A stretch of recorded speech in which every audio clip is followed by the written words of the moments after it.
4 नए श्रम संहिताओं पर मंत्री शिवानंद पाटिल ने कहा कि इस मामले पर श्रम मंत्री ही जवाब देंगे।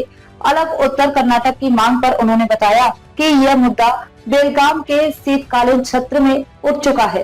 ನೋಡಿ ಭಾಳ ದುರದೃಷ್ಟಕರ ಅವ್ರು ಹಿಂಗೆ ಮಾತಾಡ್ತಾರಂದರೆ, ಯಾಕಂದರೆ ನಾನು ಖೇದ ಅನ್ನಿಸ್ತದೆ. FRP ನಿಗದಿ ಮಾಡೋರು ಅವ್ರ ಪಕ್ಷದವರೇ ಕೆಲವೊಬ್ಬರು ಕಾರ್ಖಾನೆಗಳನ್ನು ನಡೆಸ್ತಾ ಇದ್ದಾರೆ. ಅವರಿಗೆ ಏನು ಬರೆದಿದ್ದಾರೆ ಅನ್ನೋದು ಅವ್ರ ಕಡೆಯಿಂದನೇ ತರಿಸ್ಕೊಂಡು ಅವ್ರು ನೋಡಲಿ. ಬೇಕಾದ್ರೆ ಅವ್ರಿಗೆ ಇಲ್ಲ ಅಂದರೆ ಅದ್ರ ಮಾಹಿತಿ ಕೊರತೆ ಇದ್ದರೆ ನನ್ನ ಕಡೆ ಕಾಪಿ ಇದಾವೆ. ಅವ್ರ ಪಕ್ಷದವ್ರು ಏನು ಬರೆದಿದ್ದಾರೆ, ಅವ್ರ ಸಿಸ್ಮಾ ಅಧ್ಯಕ್ಷ, ಕರ್ನಾಟಕ ರಾಜ್ಯದ ಪ್ರೈವೇಟ್ ಶುಗರ್ ಇಂಡಸ್ಟ್ರಿ ಅಧ್ಯಕ್ಷರು ಯಾರಿದ್ದಾರೆ ಅವರು ಅವ್ರ ಪಕ್ಷದವರೇ ಇದ್ದಾರೆ. ಅವ್ರು ಏನೇನು ಕೇಂದ್ರ ಸರ್ಕಾರದಲ್ಲಿ ಆಗಿಲ್ಲ ಅನ್ನೋದು ಒಂದು ವರದಿನೇ ಕೊಟ್ಟಿದ್ದಾರೆ. ಮೊದಲು ಅದ್ರ ಬಗ್ಗೆ ಪ್ರಹ್ಲಾದ್ ಜೋಶಿ ಅವರು ರಿಯಾಕ್ಟ್ ಮಾಡಿದರೆ ಬಹಳ ಸೂಕ್ತ ಅಂತ ನಾನು ಅವರಿಗೆ ವಿನಂತಿ ಮಾಡ್ತೀನಿ. ಜೊತೆಗೆ ಕರ್ನಾಟಕದ ಇತಿಹಾಸದಲ್ಲಿ ಸಿದ್ದರಾಮಯ್ಯನವ್ರ ನೇತೃತ್ವದ ಸರ್ಕಾರ, DK ಶಿವಕುಮಾರ್ ಉಪಮುಖ್ಯಮಂತ್ರಿಗಳ ನೇತೃತ್ವದಲ್ಲಿ ಒಬ್ಬ ರೈತನಿಗೆ 1 ಟನ್ನಿಗೆ 200 ರೂಪಾಯಿ ಹೆಚ್ಚಿಗೆ FRPಗಿಂತಲೂ ಜಾಸ್ತಿಗೆ, ನಾನು ಭಾಳ ಸ್ಪೆಸಿಫಿಕ್ಕಾಗಿ ಹೇಳ್ತಾ ಇದ್ದೀನಿ, 200ರಿಂದ 350ರಿಂದ 370 ರೂಪಾಯಿವರೆಗೆ ಹೆಚ್ಚಿಗೆ ಕೊಡಿಸಿರ್ತಕ್ಕಂಥ ಸರ್ಕಾರ ಯಾವುದಾದ್ರೂ ಇದ್ದರೆ ಅದು ಸನ್ಮಾನ್ಯ ಸಿದ್ದರಾಮಯ್ಯ ಮತ್ತು DK ಶಿವಕುಮಾರ್ ಅವ್ರ ಸರ್ಕಾರ.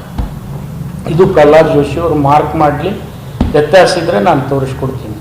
ಅವ್ರು ಅಷ್ಟು FRP ನಾವು ಕೊಟ್ಟಿಲ್ಲ ಅಂತ ಹೇಳಬೇಕಾಗಿದ್ರೆ ಅವರು ಒಂದು ತಪ್ಪು ಮಾಡಿದ್ದಾರೆ.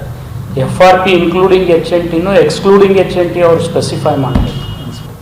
ಸಕ್ಕರೆ ಮಾರಾಟ ಮಾಡೋದು ನಿಯಂತ್ರಣ ಮಾಡೋರವ್ರು, ಇಥನಾಲ್ ಪ್ರೊಡಕ್ಷನ್ ಮಾಡೋದು ನಿಯಂತ್ರಣ ಮಾಡೋರವ್ರು, ಇಥನಾಲ್ ಪರ್ಮಿಷನ್ ಕೊಡೋರವ್ರು, ಇಷ್ಟೆಲ್ಲ ಗೊಂದಲ ಇಟ್ಕೊಂಡು ಇಂಪೋರ್ಟ್ ಎಕ್ಸ್ಪೋರ್ಟ್ ಮಾಡೋದು ನಿರ್ಣಯ ಮಾಡ್ತಕ್ಕಂಥವ್ರು ಅವರು. ಈ ದೇಶದಲ್ಲಿ ಇವತ್ತೇನಾದರೂ ದೇಶ ಅನ್ನ ತಿಂತಾ ಇದ್ದರೆ ಅದು ಸದರ್ನ್ ಇಂಡಿಯನ್ ಸ್ಟೇಟ್ಸ್ನಿಂದ, ವಿಶೇಷವಾಗಿ ರೈಸು, ಪಲ್ಸಸ್ಸು, ಶುಗರ್, ಈ 3 ಪ್ರಾಡಕ್ಟನ್ನು ದಕ್ಷಿಣ ಹಿಂದೂಸ್ತಾನದವರು ಭಾಳ ಆದರೆ ಅಲ್ಲಿ ಹರಿಯಾಣ, ಪಂಜಾಬ್ ಬಿಟ್ಟರೆ ಯಾರೂ ಕೊಡ್ತಾ ಇಲ್ಲ. ದೇಶಕ್ಕೆ ಅನ್ನ ಕೊಡ್ತಕ್ಕಂಥ ಸದರ್ನ್ ಸ್ಟೇಟ್ಸ್. ಅದು ದುರ್ದೈವಶ ಎಲ್ಲ ಸದರ್ನ್ ಸ್ಟೇಟ್ಸ್ಗೆ ಅನ್ಯಾಯ ಆಗ್ತದೆ, ಇನ್ಕ್ಲೂಡಿಂಗ್ ಮಹಾರಾಷ್ಟ್ರ. ಈಗ ಅದರ ಪ್ರಯತ್ನ ನಾವು ಮಾಡ್ತಾ ಇದ್ದೀವಿ. ಮೆಕ್ಕೆಜೋಳಕ್ಕೆ MSP ಪ್ರೈಸ್ ಘೋಷಣೆ ಮಾಡಿದವ್ರು ಯಾರು, MSP ನಿಯಂತ್ರಣ ಮಾಡೋರು ಯಾರು, ಮತ್ತು ಅವರೇ ಮಾಡಬೇಕಲ್ಲ. ಪ್ರತಿಯೊಂದು ತಂದು ರಾಜ್ಯ ಸರ್ಕಾರದ ಮೇಲೆ ಹಾಕಿದರೆ ನಮ್ಮ ರೈತರದ್ದು ಏನು ತಪ್ಪಿದೆ? ಬೆಳೆದಿದ್ದಕ್ಕಂಥ ಬೆಳೆಗೆ ಒಂದು ಯೋಗ್ಯ ಬೆಲೆ ಕೊಡ್ರಿ ಅಂದರೆ ಅವ್ರ ತಪ್ಪೇನಿದೆ? ಇದು ಇವತ್ತೇ ಹೇಳ್ತಾ ಇಲ್ಲ, 345-50 ದಿವಸ ದೆಹಲಿನಲ್ಲಿ ಕುಂತು ರೈತರು ಬಡದಾಟ ಮಾಡಿ ಹೇಳಿದರೂ ಕೂಡ ಇನ್ನು ಅವ್ರ ಕಿವಿಗೆ ಹೋಗ್ತಾ ಇಲ್ಲ ಆ ಮಾತು. ಅದು ನಮ್ಮ ದುರ್ದೈವ. ನೀವು ಕೇಳ್ತಾ ಇಲ್ಲ, ರೈತರು ಕೇಳ್ತಾ ಇಲ್ಲ. ತಿರ್ಗಾ ಮುರ್ಗ ಪ್ರಹ್ಲಾದ್ ಜೋಶಿ ಅವರು, ಬೊಮ್ಮಾಯಿ ಸಾಹೇಬರು